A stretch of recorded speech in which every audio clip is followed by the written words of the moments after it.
Selam i pozdrav svima, dobrodošli na moj kanal i u još jedan video. U današnjem videu spremam nešto za prave gurmane. Sigurna sam da će se svima svidjeti, posebno kad iznesete gostima svojim, onako baš da ih oduševite i impresionirate. Veoma su ukusne i idealne za zamrznuti i onda uvijek imate, kad vam neko onako bahne iznenada, odmrznete, podgrijete, imate fin ručak. I znači imam tu 4 goveđe šnicle, imam 1/4 korijena celera, glavicu crvenog luka, oko pola prase i 2 mrkve. I prvo ću ove šnicle dobro da islupam čekićom, prije toga ih ovako malo posušim.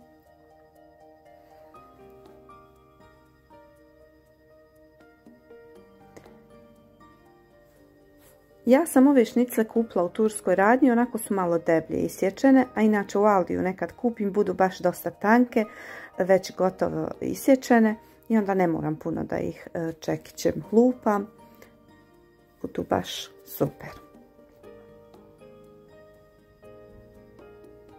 I tako radim sa svim šniclama dok sve ne islupam dobro i rastanjim. I sada pripremam za rolanje. Prvo namažem senfom, ja ovdje imam domaći senf sa smokvama, a možete koristiti i onaj iz prodavnice, čisti senf. I imam tu goveđi pršut.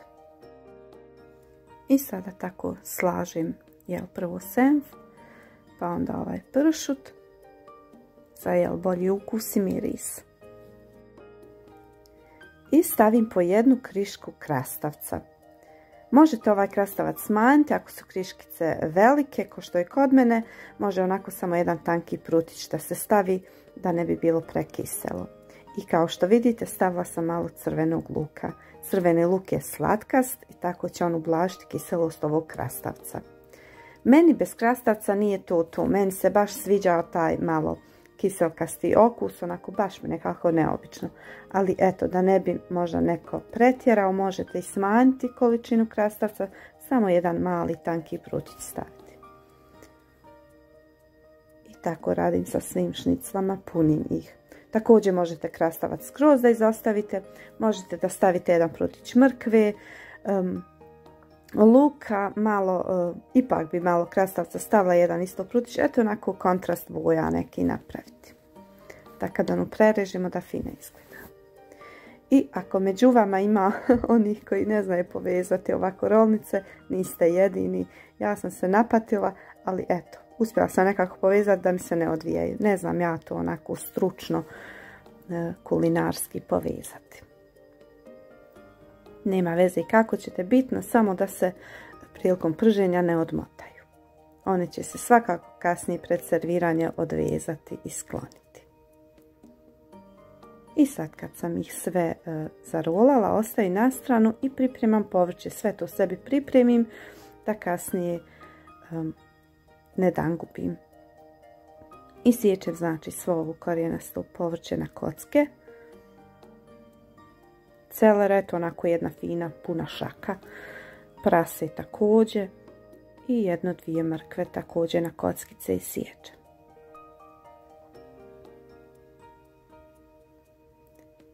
Gramažu nema potrebe da vam navodim, znači kao što rekoh, onako po 1 šaku povrća.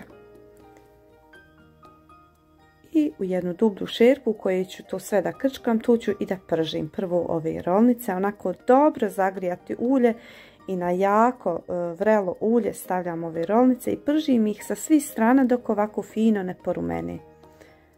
Vidite kako su kod mene baš onako dobro pocrvenile i na ovoj šerpi se onako uhvatila rumen fina i na to ulje isto sad istresam ovo povrće. Malo promiješam, propržim da ono pokupi ovu rumen sa šerpi.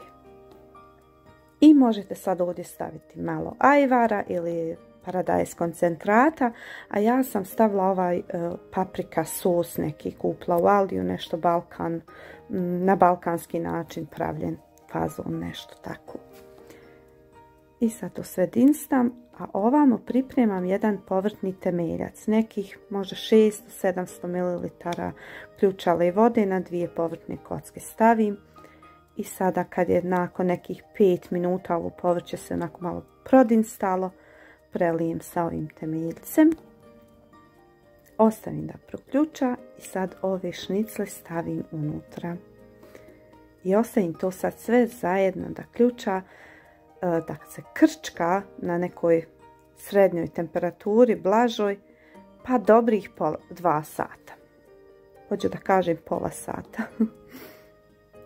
Znači dobra 2 sata i smanjim temperaturu od 3 na 1,5. I evo vidite, nakon neka 2 sata ono se fino ukrčkalo, šnicle su se skuhale, fino ispekle i sada samo malo ovaj sos povežem. Vi to možete uraditi sa brašnom, sa gustinom, a ja koristim ovaj povezivač za soseve. Tako da, eto, nekako sebe olakšam, ne moram posebno da mutim brašno ili gustin, već ovako direktno mogu ovu uključalu vodu ili eto ovaj sos da stavim. I sada malo ugodim sa začinima bibera, ako je potrebno posoliti, stavim malo majčine dušice i to je to. Sada isključim i gotovo je, možemo da serviramo. Uz ovo je najbolje servirati pire krompir. Meni nekako sa ovim sosevima najbolje ide pire krompir, posebno uz ove rolade. I sad ćete da vidite kako to sve fino, mekano izgleda, kako su se one fino ispekle. Još su od govedine, znam se još da je junetina ili teletina. Ali meni ovakve rolade i ne idu nešto sa teletinom. Ja volim ovako malo zrelije meso.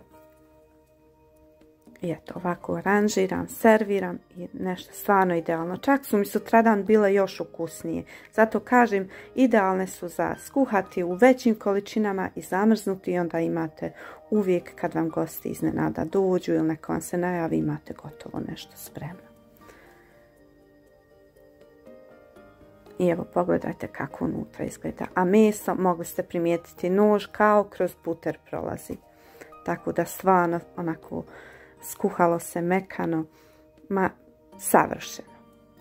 Ja se nadam da vam se video svidio, da će se gurmanima sigurno svidjeti, onim pravim mesarošima. Često mi se ovako javi muškarcima, ali šta za nas da nam skuhaš? Evo i za vas nešto. I eto, dragi moji, hvala vam na gledanju. Mi se ako Bog da vidimo u narednom videu, a do tada mi ostanite dobro i zdravo.